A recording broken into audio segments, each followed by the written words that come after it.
Olá a todos do Encon 2020, meu nome é Diego da Silva Pereira e hoje eu vou apresentar para vocês o trabalho intitulado Avaliação de Performance de Redes Definidas por Software Aplicadas em Fanet.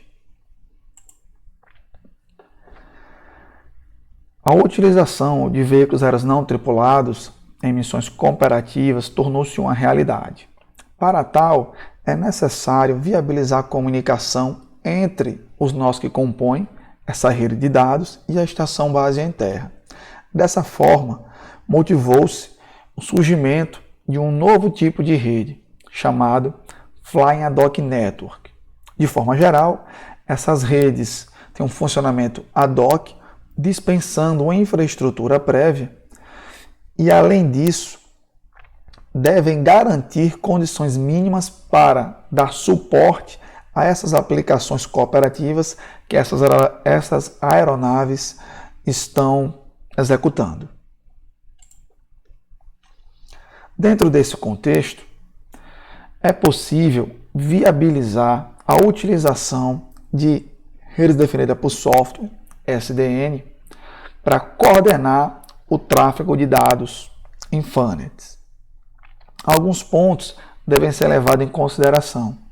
Entre eles, a capacidade de personalizar a solução, ou seja, nós conseguimos adequar as diferentes aplicações àquele contexto atual da rede, superar alguns problemas de heterogeneidade da infraestrutura, seja pela falta de flexibilidade na implantação de protocolos de roteamento, ou ainda a criação ou variação de requisitos de qualidade de serviço, de QoS. Então, SDN consegue nos entregar ferramentas que conseguem tornar essas Fanets um pouco mais flexíveis, de forma a garantir o melhor funcionamento dessa rede. Alguns pontos que merecem ser destacados, que é requisitado por Fanet e as redes definidas por software conseguem nos entregar. O primeiro ponto, suporte à mobilidade. Existem diversas estratégias que os controladores SDN conseguem implementar mobilidade entre os dispositivos de rede. Então, eles conseguem orquestrar e garantir que esses dispositivos continuem conectados. Comutação flexível, estratégia de roteamento. A partir da definição de regras de fluxo, é possível, tendo como base o próprio cabeçalho, até mesmo um payload, a gente conseguir fazer variações dentro do funcionamento da própria Fanet. Tudo isso de uma forma simples. A intermitência dos links.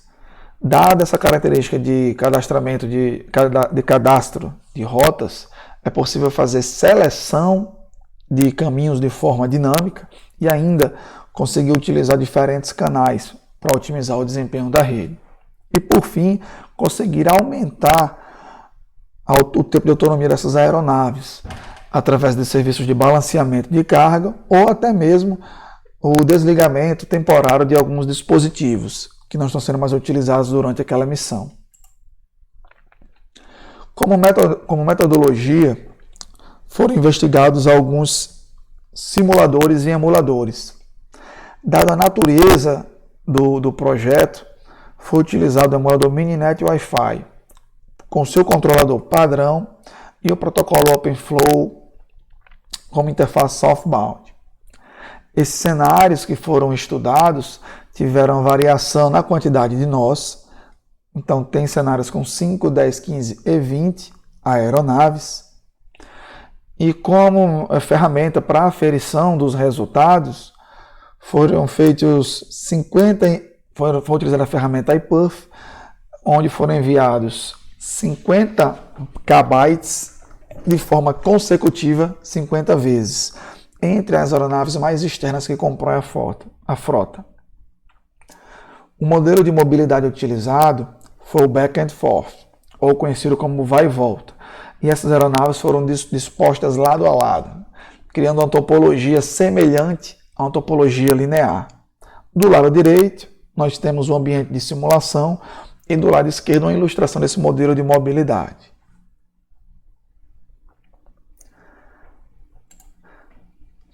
Aqui nós temos algumas informações sobre os parâmetros de configuração que foram utilizados para a emulação de um VANT.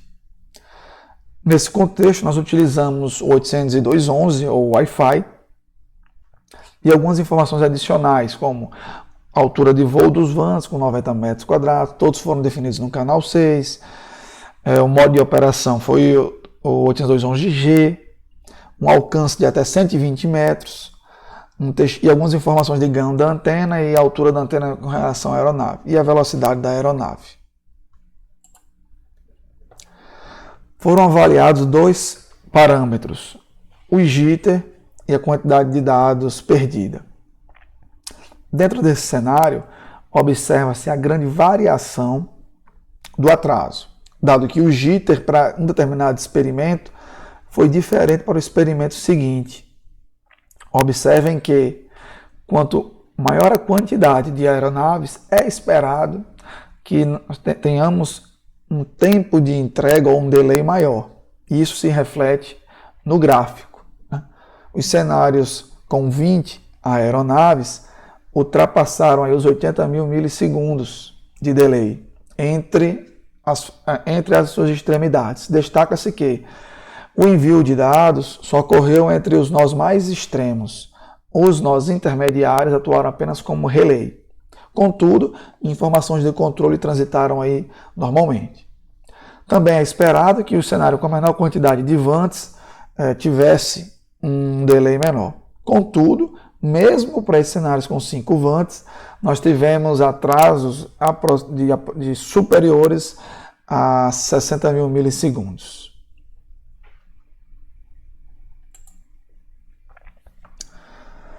Para a aferição da confiabilidade dos links, foram enviados 1.750 datagramas através do protocolo UDP e foi observado que a taxa de perda para os cenários com a menor quantidade de VANTs foi inferior a 0,5%. Ou seja, só 8 datagramas foram perdidos no universo de 50 experimentos, deu 1.750. Então, a taxa de perda considerada pequena.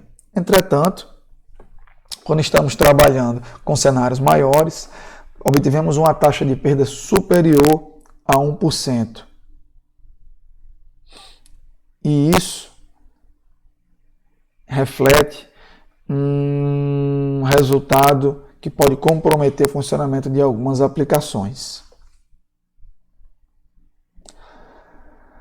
Esse estudo demonstrou que o jitter nos cenários propostos pode interferir no funcionamento de algumas aplicações.